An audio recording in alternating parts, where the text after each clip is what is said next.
Hi, my name is Danielle Albin and I'm a physical therapist here at Gateway in our outpatient department. I was recently certified in a technique called IASTM, which stands for Instrument Assisted Soft Tissue Mobilization.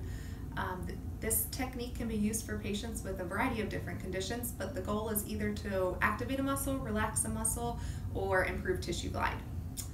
At Gateway in our outpatient department, we see patients with a variety of different conditions, some of which who have had a brain injury or a stroke, some of which who have extremity pain, some have back pain, some have neck pain, some have had a joint replacement, and really this technique can be used to promote healing and improve function in any of those conditions.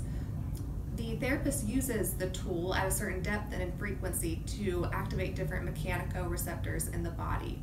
For example, the feather stroke activates the interoceptors to promote pain relief, so we may use this on someone who has back pain or extremity pain. The downregulation stroke helps to promote muscle relaxation by activating the Ruffini receptors, so we may use this on someone who has chronic neck pain due to upper tract tightness. And the upregulation stroke promotes muscle activation by activating the Pacinian receptors.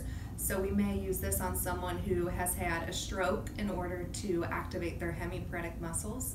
And then also there's a glide called the dry tissue glide, which is for localized pain, which helps to improve tissue glide. So we may use this on someone who has local back pain.